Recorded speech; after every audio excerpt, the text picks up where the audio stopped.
Howdy. Just waiting for Facebook to come online as well. There we go. Bam. Sun is shining. We are live on Facebook. We are live on YouTube. If you're wondering why my eyes flip back and forth between the two, is because at the moment I have to do that on different devices. So Facebook, you're on my phone. YouTube, you're on my computer. Cant, Gymru, you are in all of our prayers. Well, welcome along. We are praying again.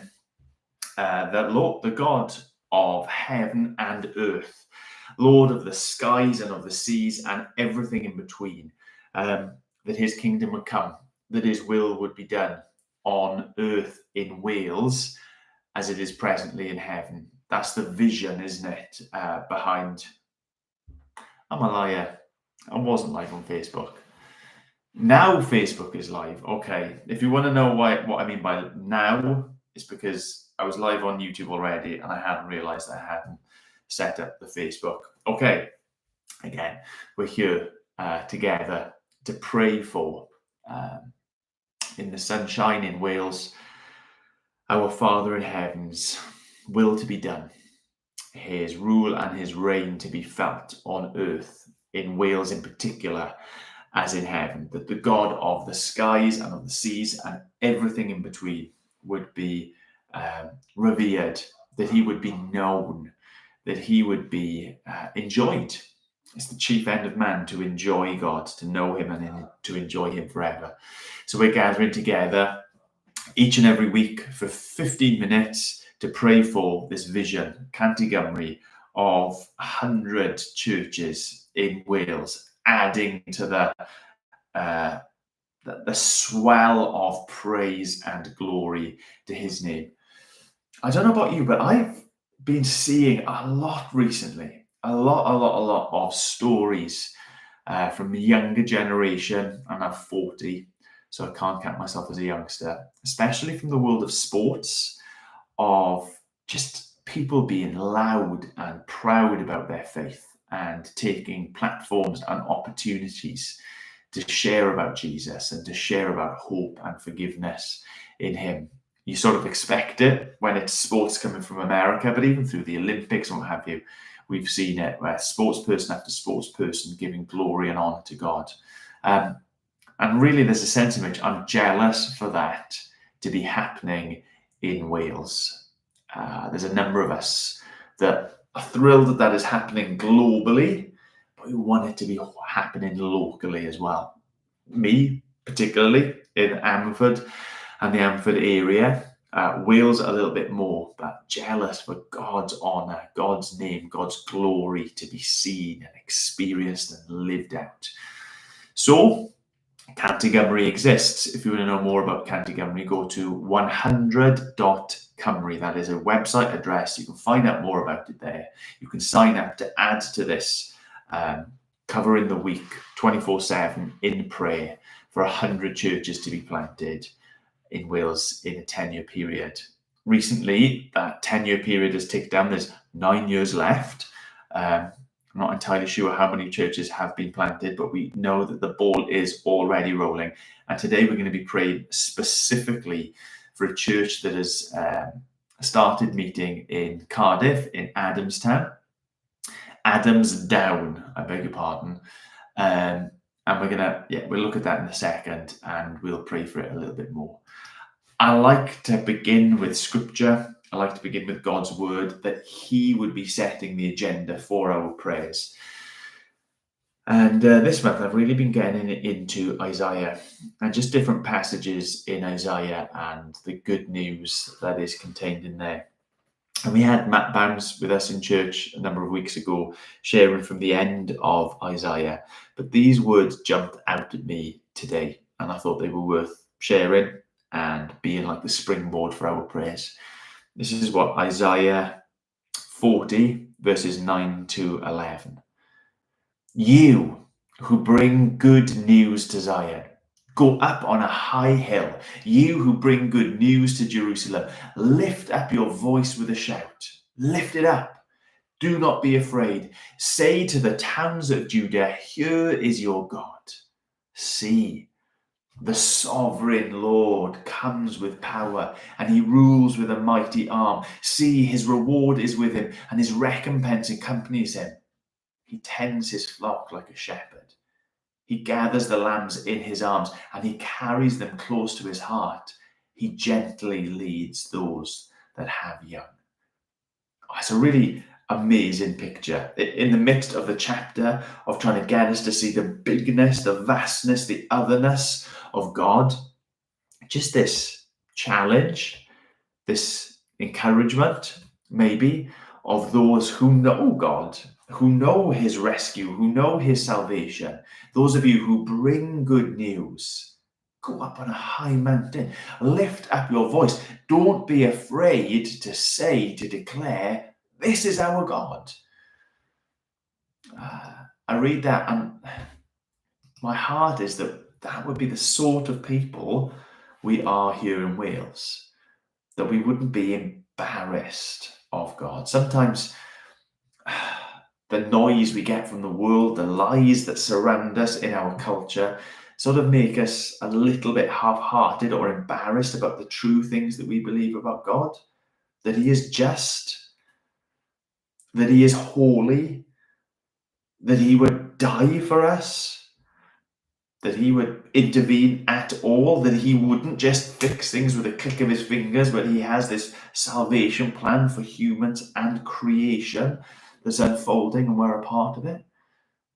Sometimes we can be like a little bit half-hearted and embarrassed about that. But brothers and sisters, if we are going to see God's glory fill our land, as it has done historically, if we're going to see churches planted and people coming to faith in Jesus, then surely we need to be like Isaiah 40, verse 9 down to 11. People who stand up and declare, this is our God. Here comes the sovereign God of power with a mighty arm, scooping up the delicate little sheep and carrying them close to his heart. I want us as well to be praying for specifically a new church that's being planted in Adamsdown in Cardiff, and it's called Mercy Church. If you head over to 100.cymru, the website, there's reasonably regular blogs, and one of the blogs that's gone out this week is just an update on this new church. Adamsdown is a part of Cardiff, the old Docklands area, and it's got its own gospel history, but it's a really densely populated part of our nation's capital. There's loads of asylum seekers there. It's like a really diverse community, socioeconomically, ethnically, religiously.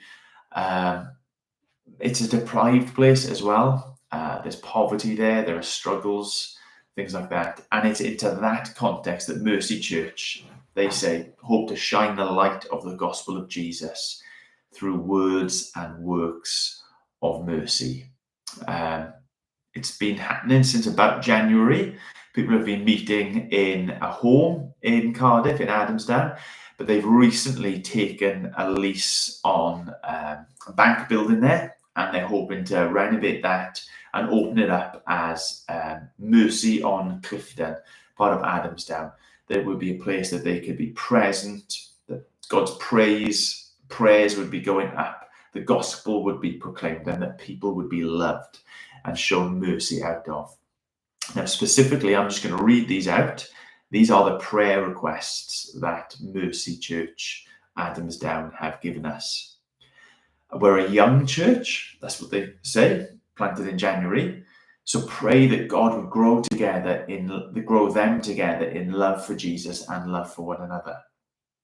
A small church, about 20, including kids. So pray for God to send labourers and leaders to join in this new work, especially a pastoral couple, an administrative folk, and someone with a passion for youth work to join the team. They say they're a poor church, so pray that God would pour out his rich resources on them. They're a weak church, so pray that they would know the presence and power of the Holy Spirit in work in them and through them. and that they are a faith-filled church. So to join with them praying for many, many men, women, boys and girls to come to that saving faith in the Lord Jesus Christ. I just want to say yes and pray for that. Pray for us, like broadly speaking, that we would be up on the mountains, lifting our voices unashamedly, unabashedly, declaring hope and good news in Jesus.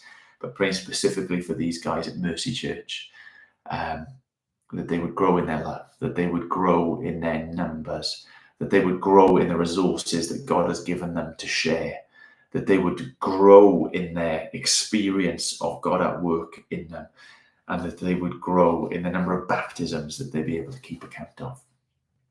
So let's pray together. Lord God, we thank you that you are this big, huge God of Isaiah 40. To whom can you be compared? The one who calls even the stars into place, into being. The one who orders day and night. You are immense. You are beyond. You are above. And yet, this is our boast. You draw near. You, the one who is sovereign, in charge, in control, has this mighty arm of salvation. You stoop low to pick us up and draw us near. People who are insignificant, people who are actually unworthy of being drawn near, held close, loved by you. But this is who you are. This great, big, loving God. Lord, I pray for your many people in this nation, not percentage-wise, but numbers-wise, here we are, that we would be emboldened to share and to declare you and your goodness, your power, your grace, your mercy, your kindness in Jesus Christ. Lord, remove our timidity, remove our shyness, remove our half-heartedness, our lukewarmness towards you, and make us these sorts of people, the churches that already exist. Make us these people who are desperate for the sound of the gospel, for the sight of the gospel, to go out into every nook and cranny, in those shy, hidden places and in those big open places. Lord, from the highest of heights in the mountains to the lowest of lows in our valleys and everywhere in between, that your name would be boldly declared and celebrated by your people. And we do this afternoon, Lord God, especially lift up Mercy Church and the men, the women, the boys and the girls who are already setting themselves apart in order to see this happen where you have planted them. Lord, we thank you for Adam's Down. We thank you that there is good there to be celebrated. There is life there to be enjoyed and nurtured and flourished. Lord, we thank you that there is darkness there in which light can be shone. And we thank you that you are setting alight these people to be your witnesses, to be your testimony, to be your church, to be your Isaiah 40 people who stand on the mountain of Adam's Down and declare, here is God. See what strength he has. See what power he has. See what tenderness and compassion and love and hope he has. Lord, as this new fledgling work, we do pray that you would knit these people together in love for you and for one another. That their hearts would grow upwards and their hearts would grow outwards. That as Jesus said in John, that this is how that people would know me is by your love for one another. As he has loved us, we would love one another. So I pray that they would grow in love and unity and purpose.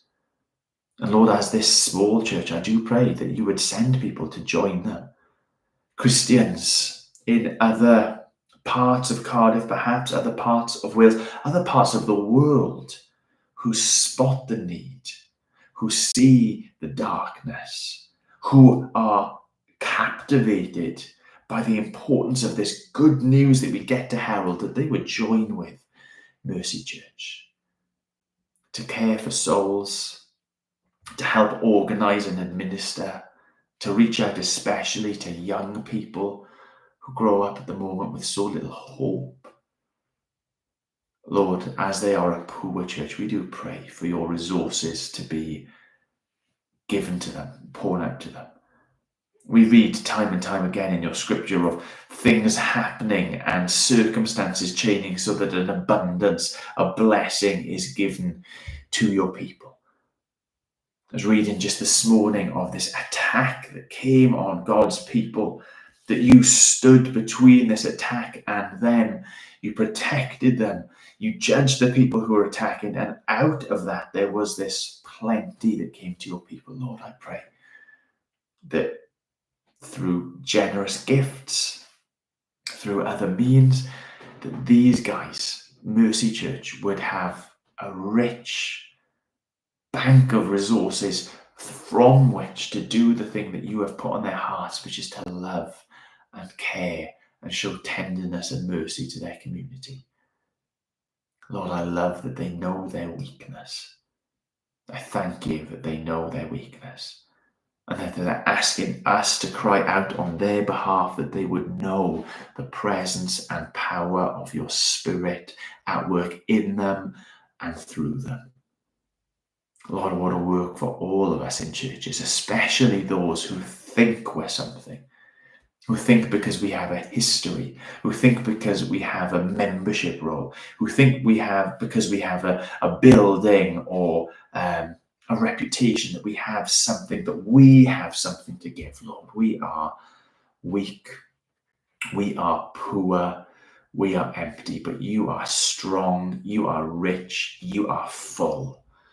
So I prayed that for them and for the church, the wider church, that we would lean on and know and experience the presence and the power of your Spirit at work in us and through us. And Lord, I love this last prayer request. This faith-filled church, shouldn't that be a description of all of us, praying for many, many men, women, boys and girls to come to a saving faith in the Lord Jesus Christ, for many, many men, women, boys and girls to ascend this mountain with us, to stand side by side with us and add their voice to the chorus that is declaring, here is our God, here is Jesus Christ, here is the one who spoke all things into being, who hung silent on a cross and now declares over you and I that we are forgiven, accepted, welcomed, renewed. Lord, I pray that many, many, many men, women, boys and girls would come to a saving faith in the Lord Jesus Christ in Adamsdown, in Cardiff, in South Wales, in all of Wales, because it is our desperate desire to see your kingdom come, your name hallowed and honoured and revered, your glory felt and experienced and enjoyed everywhere in our precious nation. We ask these things in Jesus' name. Amen.